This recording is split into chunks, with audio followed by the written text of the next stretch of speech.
Oke, halo, selamat siang kepada seluruh partisipan yang saya hormati, kepada seluruh investor dari Bahana Sekuritas, narasumber, stakeholders, fund managers dari seluruh sektor keuangan dan sektor energi yang kami banggakan. Assalamualaikum warahmatullahi wabarakatuh. Salam sejahtera bagi kita semua. Pertama-tama, perkenalkan saya dengan Billy Huang, Institutional Equity Sales dari Bahana Sekuritas yang akan menjadi moderator pada webinar hari ini dengan tema Creating Value to Accelerate PGE's 1 Gigawatt Geothermal Company bersama dengan narasumber yang kami hormati Bapak Ronald Andre Hutagalung selaku Manager Investor Relations dari PT Pertamina Geothermal Energy Tbk. Bahana Sekuritas sangat berterima kasih dan juga sangat senang kepada Anda semua yang telah meluangkan waktu untuk bergabung dalam acara ini. Kami terus berkomitmen untuk terus memberikan informasi dan wawasan terbaru terkait perkembangan ekonomi, pasar modal, institusi, sektor maupun industri yang tentunya sangat bermanfaat bagi kita semua. Baik, Bapak dan Ibu sekalian, sebelum kita mulai, saya akan memperkenalkan narasumber kami, yaitu Bapak Ronald Andre Hutagalung selaku Manager Investor Relations dari PT Pertamina Geothermal Energy. Bapak Ronald Andre Hutagalung sudah sangat familiar dengan industri energi dan renewable energy. Berkecimpung di perusahaan gas negara sejak tahun 2021, beliau pernah menjabat beberapa jabatan strategis seperti Senior Expert Investor Relations dan juga Advisor Investor Relations. Adapun beliau bergabung dengan PGE sejak tahun 2023 hingga sekarang. Tentunya didukung dengan latar belakang pendidikan beliau yang luar biasa, yaitu Master Degree in International Business dari University of New South Wales di tahun 2008. Kita bahas sedikit tentang PT Pertamina Geothermal Energy atau PGE merupakan perusahaan yang berfokus pada energizing green future yang terus berupaya mendukung pemerintah dan pelaku usaha dalam perjalanannya mengurangi emisi karbon yang dihasilkan dari produksi energi. Bapak dan Ibu sekalian, selanjutnya kita akan mendengarkan kata sambutan dari Bapak Tulus Nababan. Kepada Pak Tulus, saya persilahkan.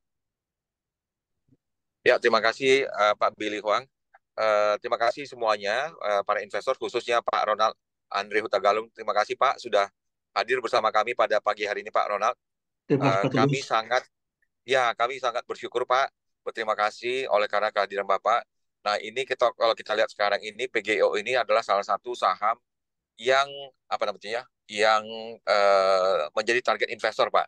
Karena kenapa saya katakan begitu? Karena uh, arah ke depannya adalah kita membangun renewable energy kan Pak ya, yang berkelanjutan dan berkesinambungan gitu ya. Nah nanti kita akan lihat bagaimana perkembangan PGEO sejak dia IPO sampai nanti ke depannya seperti apa. Berapa target untuk megawattnya Pak ya, ke depannya seperti Betul. apa. Dan saya yakin dengan manajemen yang ada sekarang ini, saya yakin PGEO itu akan berkembang lebih cepat dan saya yakin PGEO itu akan menjadi salah satu pilihan investor. Bapak Ibu sekalian mungkin bisa apa ya, walaupun nggak comparables ya, kalau Bapak Ibu bandingkan dengan saham yang sejenis gitu Pak ya, harga saham sejenis, saya bisa sampaikan bahwa PGO ini dengan perkembangan yang ada nanti ke depan masih sangat layak untuk dikoleksi ya.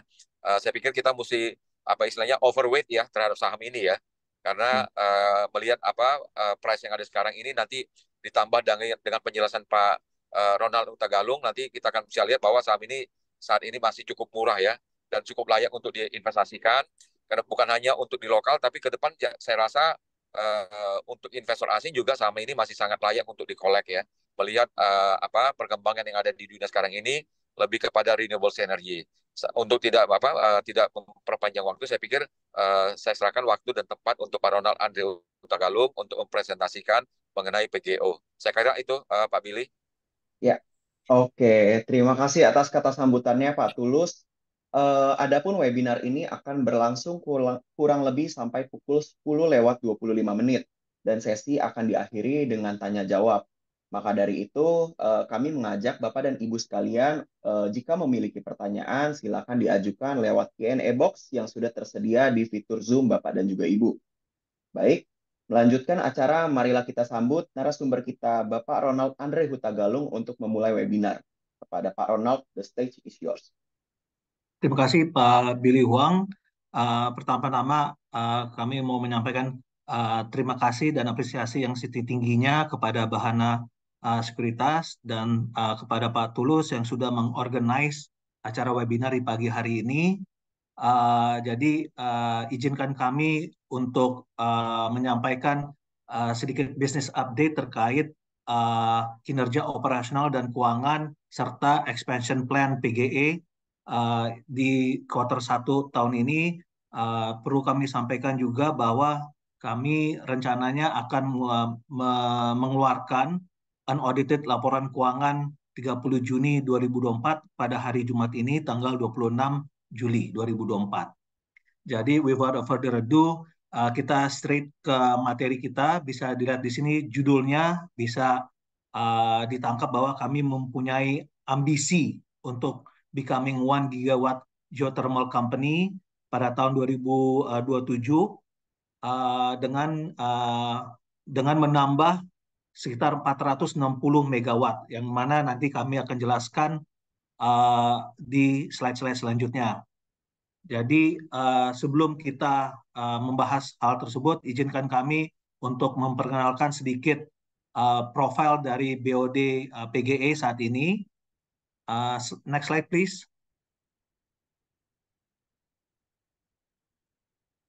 Saat ini ada 4 direksi di PGE. Yang pertama, Pak Julfi Hadi.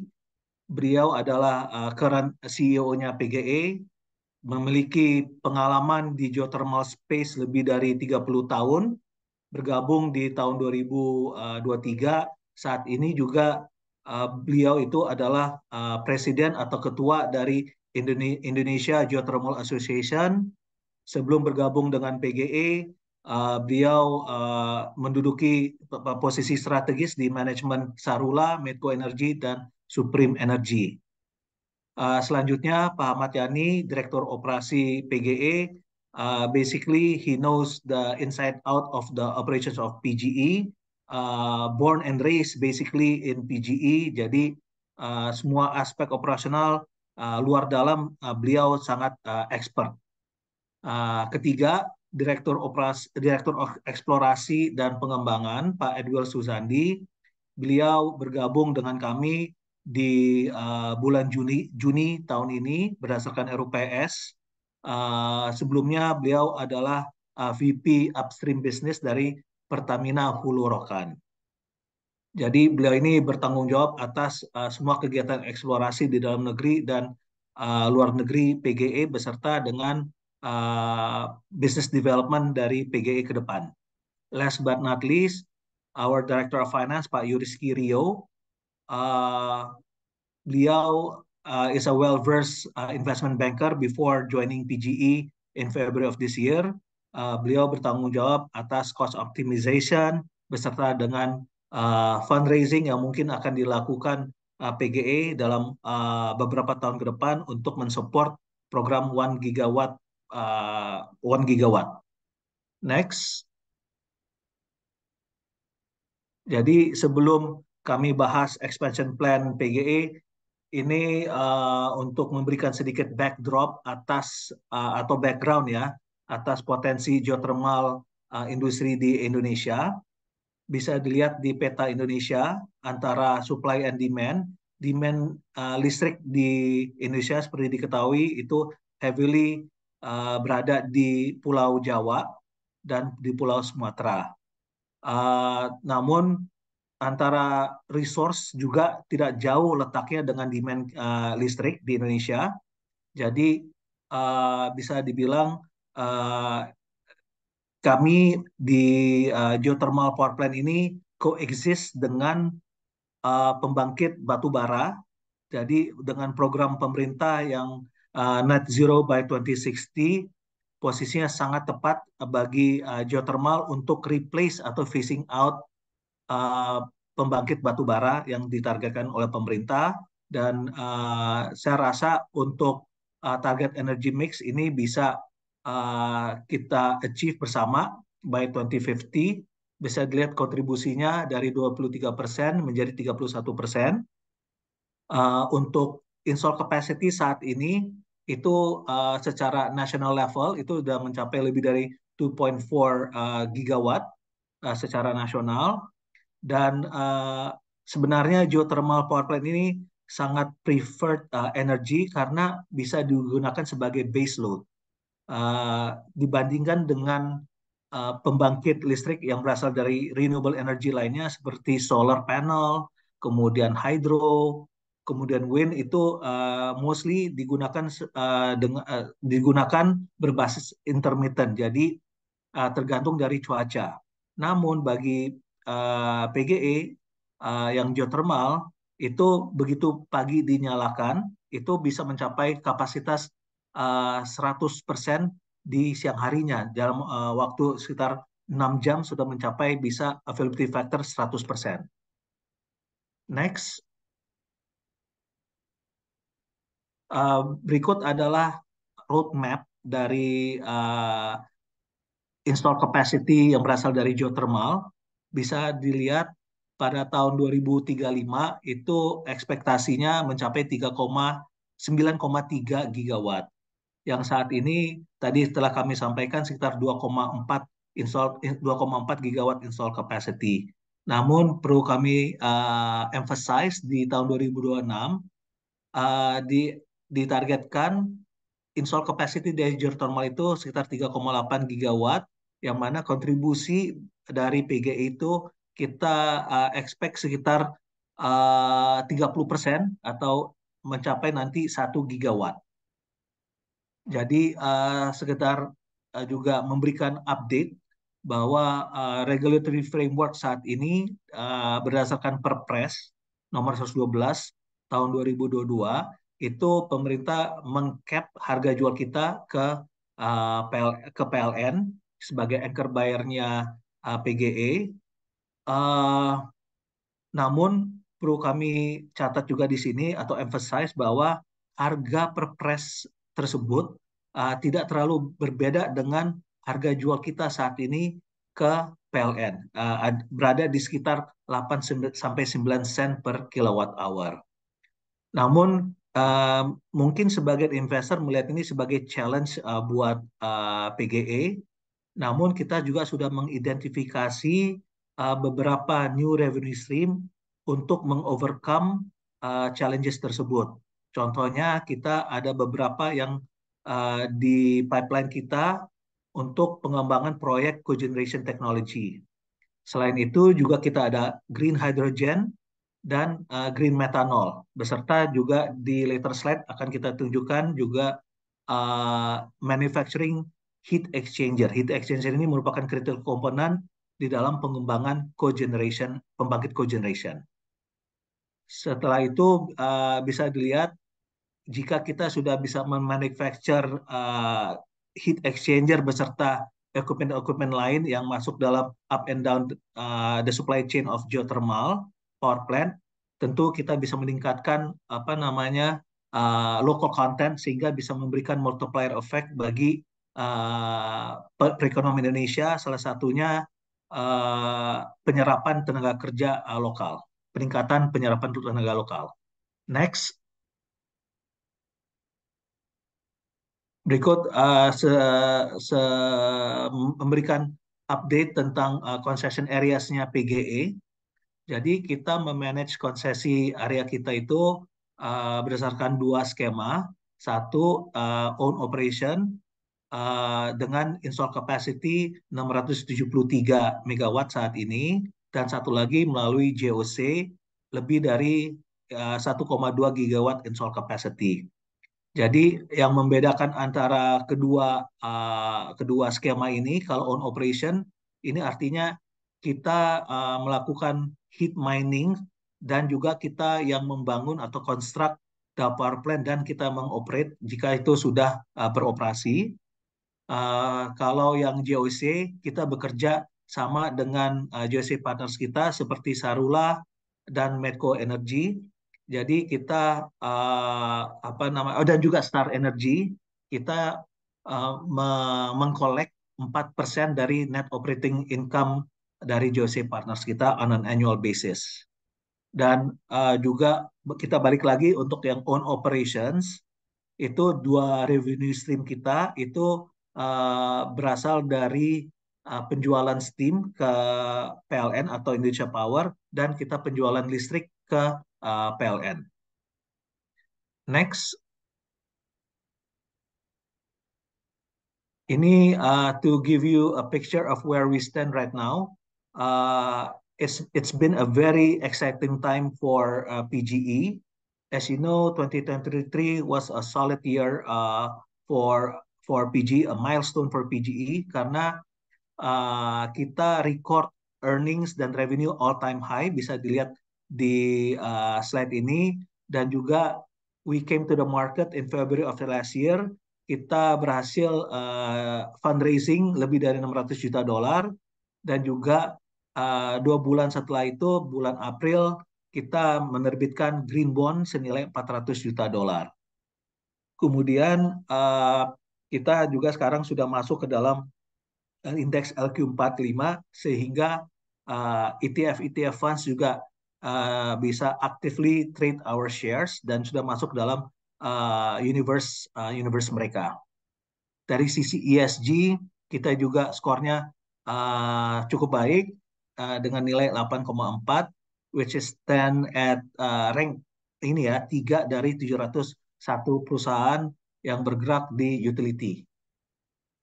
In terms of revenue, EBITDA itu slightly lower growth-nya dibandingkan dengan net income kita yang pertumbuhannya mencapai hampir 39% CAGR 2021 sampai 2023, karena di sini selain didorong oleh produksi yang all time high di tahun 2023, juga kita memperoleh interest income yang cukup baik dan cukup sehat dari perolehan dana IPO yang belum kita gunakan saat itu, dan juga karena ada kontribusi dari forex income gain. Next. Nah, untuk tahun 2024 dan beyond, kita akan melakukan walk the talk. Jadi tahun sebelumnya 2003, before that as well, itu merupakan talk the walk. Jadi dengan solid footing yang sudah kita tunjukkan ke investor kita, we're ready to pursue the 1 gigawatt program. Nah, bisa dilihat di sini proyeksi kita dari tahun 2024 sampai 2032 sudah kita identifikasi pipeline-nya. Jadi by the end of this year, kita akan menambah sebesar 55 megawatt dari Lumut Balai Unit 2, sehingga by the end of this year, install capacity dari geothermal itu sebesar 728 megawatt. Namun untuk COD-nya mulai beroperasi Lumut Balai Unit 2 itu akan kita targetkan di Q2 tahun 2025. Nah, setelah itu sampai dengan tahun 2026 akan ada penambahan sekitar 400 megawatt di PGE. Itu terdiri dari organic dan inorganic growth. Di slide selanjutnya nanti kami akan detailkan dari rencana pengembangan tersebut. Untuk yang inorganic growth, kita target kontribusinya sebesar 175 megawatt install capacity. Jadi yang untuk organic growth itu kombinasi dari conventional power plant as well as cogeneration power plant. Next. Nah, ini yang tadi kami sebutkan. Untuk yang conventional power plant sampai dengan tahun 2026 itu kontribusinya dari Lumut Balai Unit 2, Hulu Lais Unit 1, dan Hulu Lais Unit 2. Untuk Hulu Lais Unit 1 dan 2, kami hanya menjual steam atau uap kepada PLN, dan yang akan membangun dan mengoperasikan pembangkitnya adalah PLN. Kemudian untuk cogeneration project bisa dilihat dari nomor 1 sampai 19 itu seperti yang kita ketahui bersama, negosiasi PPA dengan PLN drags on sekali ya, bisa sampai 3 sampai 4 tahun. Oleh karena itu kami mengajak PLN untuk berkolaborasi untuk mengembangkan cogeneration power plant, dan pada bulan Maret lalu kami sudah menandatangani Joint Study Development Agreement dengan Indonesia Power, untuk mengembangkan sekitar 230 megawatt. Jadi kalau kita akumulasi nomor 1 sampai 19 cogeneration ini, install capacity-nya sebesar 230 megawatt. Dari JSDA yang sudah kita sign 230, kita follow up dengan Joint Development Agreement yang sudah kita tanda tangani di bulan Mei atau April tahun ini. Jadi kita akan set up atau establish joint venture company dengan Indonesia Power yang mana bisa dilihat nomor 2, 3, 4, 5, dan 7 itu sekitar 45 megawatt. Dan next step-nya kita akan sign PPA yang kita targetkan di beginning of next year. Kemudian kita juga ada other greenfield development project, itu jumlahnya 395 megawatt dari nomor 1 sampai 7. Dan terakhir itu inorganic growth, kita mengeksplor potential acquisition di Indonesia beserta di Turki. Dan satu lagi di Kenya itu kerjasama dengan BUMN-nya Kenya untuk mengembangkan power plant greenfield di Kenya, yang kami rencanakan COD itu mulai partially di tahun 2028. Next. Jadi in a nutshell, ini kita ada sekitar 31 total projects yang ada di on our plate that we need to develop and complete sampai dengan tahun 2032. Dan tadi kan kita sudah tunjukkan proven reserve kita itu sekitar 1060 megawatt. Namun jika itu ditambahkan dengan probable dan possible, jumlah resource kita itu mencapai lebih dari 3 gigawatt. Jadi beyond 1 gigawatt kita juga sudah memikirkan atau sudah planning ya buat next next phase-nya, yaitu 3 gigawatt power plant. Next. Ini terkait sama PG Initiative dan Indonesia General Industry. Mungkin kita bisa skip untuk kita bisa bahas slide selanjutnya. Ini yang kami tadi mention bahwa new revenue stream buat PGE itu terdiri dari pengembangan teknologi heat exchanger, itu yang mana heat exchanger itu digunakan untuk boiling atau meningkatkan pressure dan temperature dari brine yang diproduce dari existing power plant kita. Dan cogeneration itu sebenarnya untuk menambah kapasitas pembangkit dari yang existing mencapai 20-30% kapasitas additional capacity-nya. Geothermal lab juga kita akan komersialisasikan, dan two-phase flow meter. Two-phase flow meter ini saat ini sudah kita gunakan sebagai pilot project di beberapa pembangkit kita. Ini basically untuk memonitor dan mencatat flow dan pressure dari steam yang keluar dari wellhead. Kemudian untuk green hydrogen juga sedang kita kembangkan dan kita lakukan studi. Ini juga sudah ada MOU-nya dengan TEPCO, perusahaan berasal dari Jepang. Selain itu off-grid opportunities lainnya seperti data center, basically kita mau supply listrik ke data center. Dan terakhir carbon credit, yang mana tahun 2023 kita juga sudah generate revenue sebesar $760.000 dengan total volume sekitar 460.000 ton CO2 equivalent. Next. Kami persilakan Pak Paningotan untuk memberikan update kinerja operasional sampai dengan year to date Mei.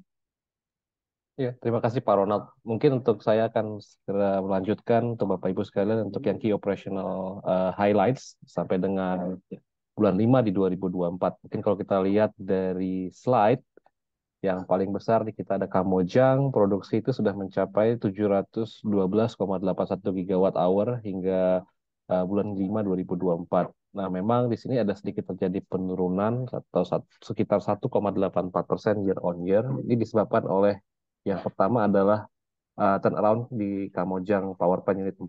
Ini ada sedikit apa istilahnya maintenance dan yang kedua adalah electricity load management, yaitu sedikit dikurangi karena adanya oversupply oleh PLN. Yang berikutnya yang kedua di Ulu Belu, kalau kita lihat Ulu Belu mencatatkan kenaikan sebesar 2,63% produksi secara year on year sehingga mencapai 672 gigawatt hour. Dan yang ketiga Lahendong, ini juga mampu menunjukkan kenaikan produksi year on year sebesar 1,77% dengan total produksi sebesar 374,84 gigawatt hour. Demikian juga dengan Lumut Balai, ini juga naik 1% year on year dengan mencatatkan produksi sebesar 201,79 gigawatt hour. Nah, jadi dari hampir semua kita punya tempat itu mencatatkan kenaikan produksi. Dan kalau kita lihat di sisi bawah daripada slide, kita punya reliability itu cukup kuat ya dengan availability factor steam yang mencapai 100%, sementara untuk yang electricity itu 98,8% dan capacity factor kita 86,4%. Dan outage rate kita cuma 0,17%. Next. Nah, in terms of production, kalau kita lihat sampai dengan 5 month 2024, kita sudah memproduksi sekitar 2.000 gigawatt hour, yang mana terdiri dari steam dan electricity. Ini sudah diterangkan dengan Pak Ronald tadi bahwa kita ada dua jenis, yaitu steam dan electricity. Untuk proporsinya sebenarnya hampir berimbang ya, 52-48%. Dan kalau kita lihat di sini terjadi kenaikan produksi sebesar 0,6% dengan apa namanya komposisi di mana steam naik dari turun sedikit dari 976 menjadi 963, sementara untuk produksi electricity itu menaik dari 1012 sebelumnya menjadi 1037 atau naik kira-kira 2,5%. Untuk installed capacity sendiri kita bisa lihat di ujung kanan daripada slide ini. Di tahun 2023 kita punya installed capacity di 673 dan untuk di tahun 2024 ini ekspektasinya akan naik menjadi ke 728 atau bertambah sekitar 8,17%. Next. Ya, untuk financial performance kita bisa lihat di sini untuk revenue first Q 2024 itu mencatatkan kenaikan sebesar 0,69% dengan gross profit turun jadi 3,1%. Memang penurunan daripada gross profit ini disebabkan oleh naiknya COGS yang sebesar 6,34%. Ini due to adanya MESOP ya. Gitu. Jadi memang terjadi kenaikan COGS karena MESOP. Untuk operating profit kita sedikit turun di 3,18%, namun di net profit kita masih memberikan performance yang positif, yaitu naik 1,16%. Mungkin sudah disebutkan atau dimention tadi sekilas oleh Pak Ronald bahwa dari sisi cash yang kita masih cukup banyak, itu masih memberikan dikelola dengan baik oleh manajemen dan memberikan keuntungan atau bunga yang baik. Jadi akibatnya memang kalau kita bottom line kita masih mampu bertumbuh 1,16%. Sementara in terms of EBITDA tumbuh tipis 0,09%. Slide di bawahnya kita bisa lihat bahwa in terms of selling price, kita punya steam selling price itu mencatatkan kenaikan sebesar 1,41%. Yang mana sebelumnya itu penjualan steam kita itu berada di 6,36 sen per kilowatt hour, naik menjadi 6,45 sen per kilowatt hour. Sementara untuk electricity, kita lihat mengalami penurunan 1,4% dari yang sebelumnya 9,95 sen per kilowatt hour menjadi 9,25 81 kilowatt hour. In terms of weighted average selling price kita, ini turun tipis 0,24% menjadi 8,17 sen per kilowatt hour. Untuk electricity memang terjadi sedikit penurunan karena kalau kita lihat electricity kita itu di-link ke USPTI yang juga mengalami penurunan sih, seperti itu. Untuk production cost, kalau kita lihat dari sisi steam itu ada terjadi kenaikan 4,56% menjadi 2,75 sen per kilowatt hour. Sementara untuk terms of electricity itu malah turun sedikit 0,33% menjadi 5,93 sen per kilowatt hour. Jadi kalau kita lihat secara total, secara rata-rata, weighted average kita punya production cost itu ada di level 4,39 sen per kilowatt hour atau naik 1,62%. Dan kalau kita lihat dari revenue breakdown, di sebelah kanan kita bisa lihat dari own operation, kita itu masih mengalami kenaikan 2,42%. Sementara untuk dari production allowance sedikit mengalami penurunan di 26,45%. In terms of margin, EBITDA margin kita masih relatif kira-kira sama di sekitar 88%-an. Jadi 88,41. Untuk gross profit sedikit turun menjadi 57,67. Sementara operating profit juga sedikit turun ke 71,76 dan untuk net profit kita masih relatif sama di 45,99%. Mungkin lanjut ke next slide-nya. Ini adalah financial performance kita. In terms of total asset terjadi pertumbuhan 0,87%, sementara liabilities kita turun 2,72%. Dan berikutnya kita bisa di sebelah kanan. Ini adalah total capex kita sampai dengan 31 Maret 2024, yaitu kalau kita lihat terbagi menjadi dua, yaitu development dan maintenance. Ini jumlahnya kurang lebih sebenarnya tidak terlalu beda ya, hampir 50-50%. Dan totalnya tadi 18 juta dolar. Seperti itu. Untuk cash flow, kita lihat di sebelah kiri bawah, kita punya cash flow lumayan besar ya, 726 juta dolar. Yang dari operation itu 69 juta dolar, sementara dari investment 24 juta dolar, sehingga totalnya adalah tadi 726 juta. Ini adalah sebelah kanan adalah rasio-rasio kita, return on asset kita membaik di 1,59%. Current ratio kita karena kita banyak cash, kita bisa lihat cukup besar ya untuk current ratio kita. Dan apa namanya, in terms of debt kita masih relatif kecil, tidak terlalu besar seperti itu. Next, mungkin untuk key takeaway saya bisa kembalikan kepada Pak Ronald untuk melanjutkannya. Terima kasih. Jadi terima kasih Pak Ingot. Jadi para pemegang saham Bapak dan Ibu yang kami hormati, jadi untuk yang expansion plan ke depan, kami akan menggunakan dana IPO yang saat ini baru digunakan sekitar 35% dari 8,77 triliun rupiah. Yang itu udah net ya, net dengan cost dari IPO tempo hari.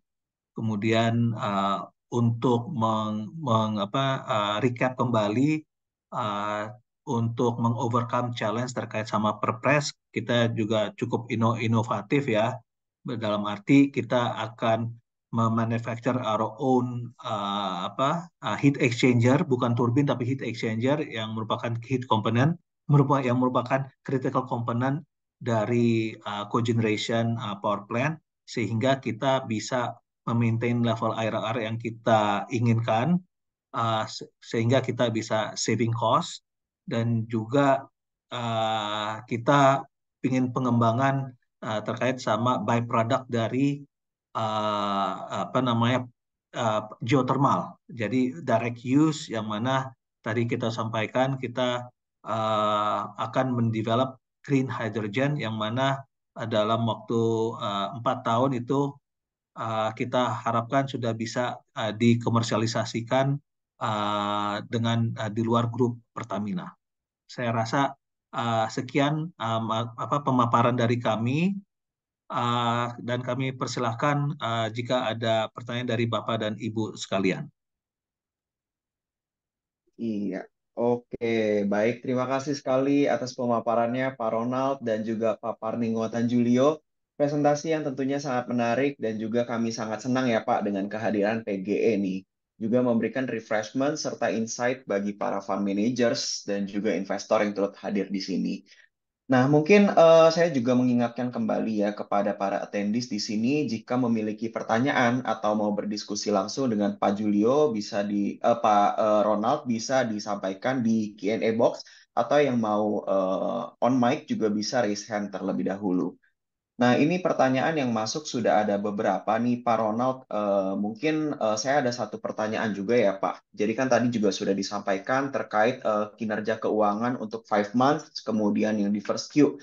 Nah, mungkin boleh nih, Pak, untuk investors dikasih kisi-kisi nih sedikit terkait result dari second Q, serta guidance dari PGE untuk sepanjang tahun 2024, apakah so far itu masih inline dengan target perusahaan. Silakan, Pak Baik, Ronald. baik Pak, terima kasih Pak Billy. Untuk yang pemaparan kami telah mendisclose ya kinerja operasional kita sampai dengan Mei 2024, yang mana di Mei 2024 cukup baik, yang secara produksi lebih tinggi year over year dibandingkan tahun lalu. Untuk full year tahun 2024 ini kami expect produksi kurang lebih seperti tahun lalu ya, di sekitar 4.700-an gigawatt hour. Kemudian bagaimana kami bisa mendeliver kinerja tersebut? Kami akan terus berupaya booking more steam dengan drilling makeup well untuk meningkatkan produksi, contohnya dari pembangkit kita di Karaha dan Ulu Belu. Kemudian juga kita akan terus berupaya melakukan debottlenecking.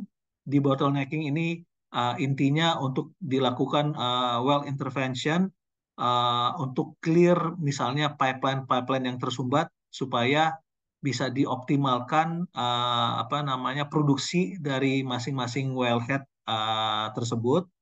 Terus upaya yang ketiga, kita akan terus mengakselerasi jumlah hari maintenance works yang harus kita lakukan di pembangkit-pembangkit kita.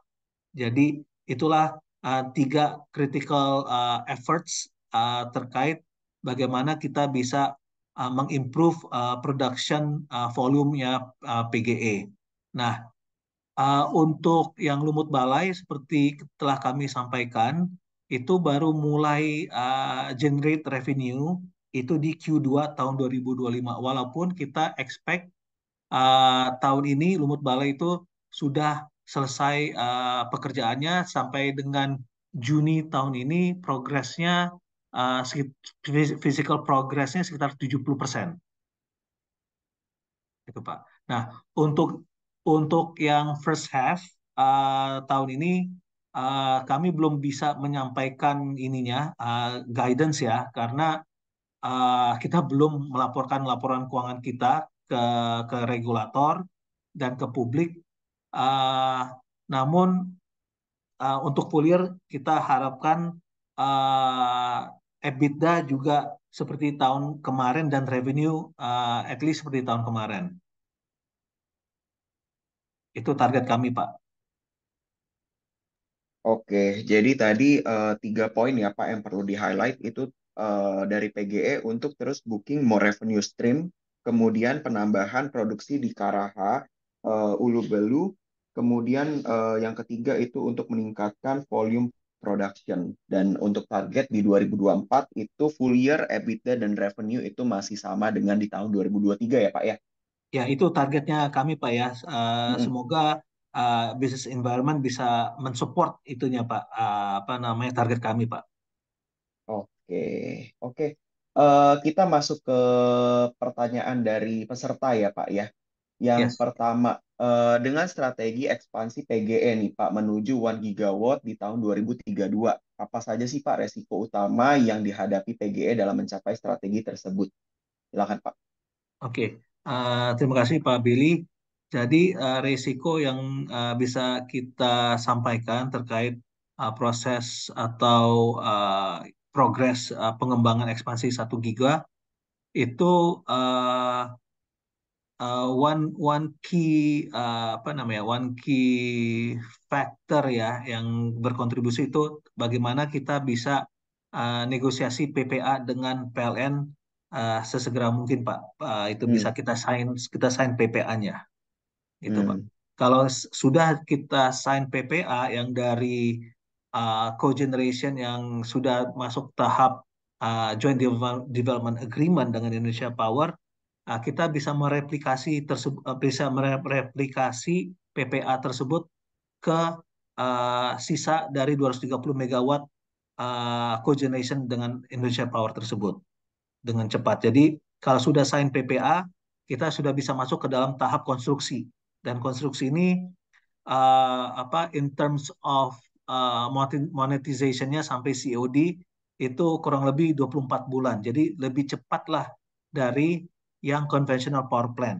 Inilah yang kita sebut sebagai low hanging fruit-nya project geothermal PGE karena itu uapnya sudah apa bukan uap ya brine-nya sudah keluar dari existing power plant yang sudah ada Pak. Jadi kita hmm. menggunakan sebenarnya brine yang sudah diproduksi dari existing power plant dan kita bangun power plant baru, turbin baru dengan kapasitas yang lebih kecil. Hmm. Basically kita memanfaatkan brine yang sudah ada dan kita menggunakan heat exchanger untuk meningkatkan pressure dan temperature-nya sehingga bisa menggerakkan turbin yang baru tersebut. Semoga Oke, semoga menjawab Pak pertanyaan Pak. oke. Jadi kunci pentingnya di negosiasi PPA tadi ya Pak ya dengan Ya PLN. betul, betul. Oke, oke. Ini masih ada beberapa pertanyaan Pak Ronald, tapi mungkin saya ingatkan kembali jika ada yang mau berbicara atau berdiskusi langsung dengan Pak Ronald, dipersilakan untuk raise hand. Oke, Pak Ronald, kita masuk ke pertanyaan selanjutnya, Pak. Pak Ronald, bagaimana dengan rencana ekspansi PGE nih di luar Indonesia?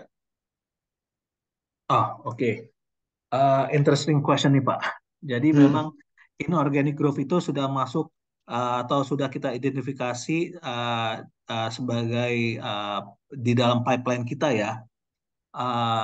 Tadi di slide sebelumnya proses inorganic growth itu kontribusinya sekitar 175 megawatt untuk kita mencapai 1 gigawatt power company. Nah, untuk yang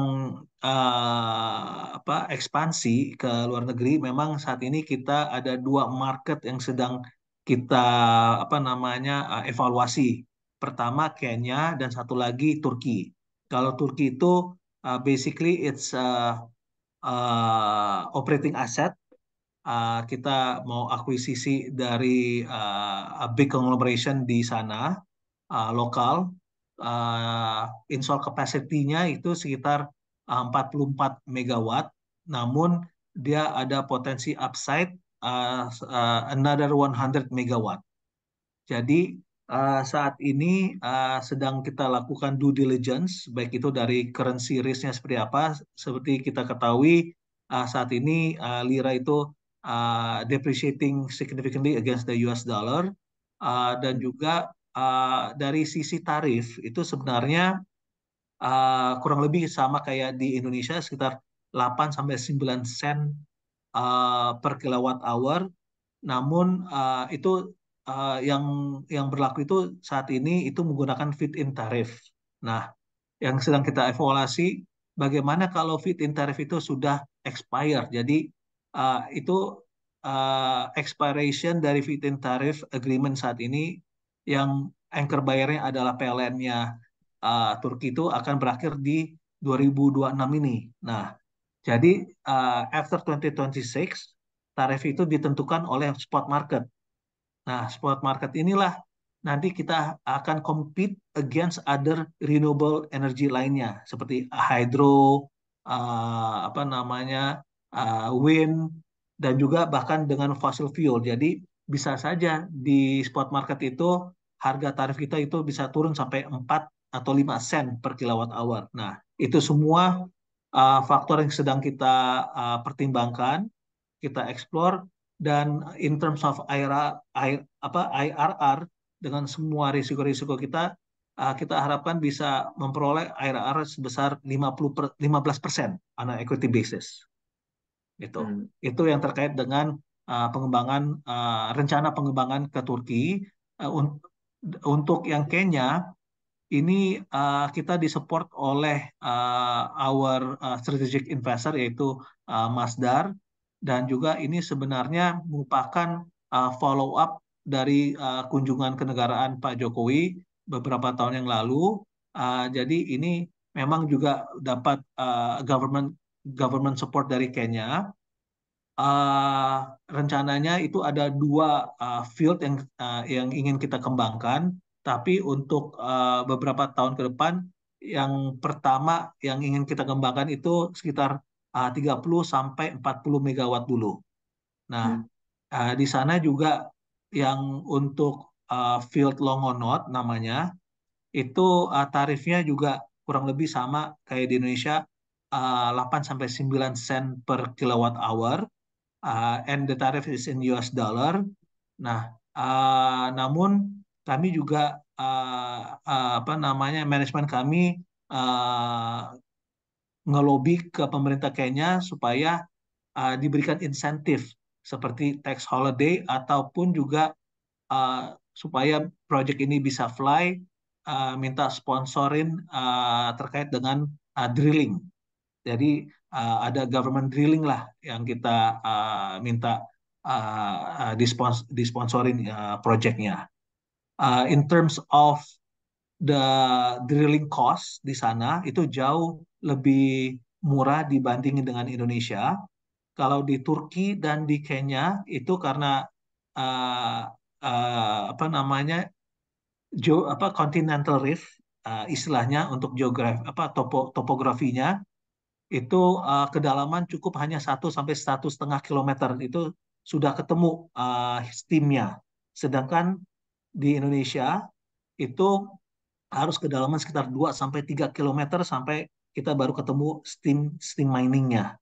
Nah, jadi cost-nya kalau di Indonesia itu biasanya 7 sampai 8 juta dolar per well, sedangkan di Kenya itu sekitar 4 sampai 5 juta dolar per well untuk drilling cost. In terms of capex per megawatt, kalau di Indonesia itu capex-nya itu sekitar 5 sampai 6 juta dolar per megawatt, sedangkan di sana 4 sampai 5 juta dolar per megawatt. Cukup lebih rendah lah dibandingkan di Indonesia. Semoga itu menjawab pertanyaan dari peserta atau dari investor kami. Oke, Oke, Pak Ronald, ini masih ada beberapa pertanyaan, Pak. Mungkin saya langsung masuk ke pertanyaan. Ini ada dari Pak Danang Nasworo dari DP Pertamina. Jika terjadi perbedaan harga yang signifikan antara harga yang ditetapkan oleh PLN dan harga internasional dalam negosiasi, apakah memungkinkan untuk melakukan perubahan harga dalam kerjasama dengan PLN? Selain itu, apakah mungkin untuk melakukan adendum perubahan harga di dalam kontrak di tengah jalan? Oke, Silahkan, Pak Ronald. baik Pak. Ini saat ini harga listrik kita yang tercantum dalam PPA itu, yang existing ya, itu link kepada US PPI dan CPI.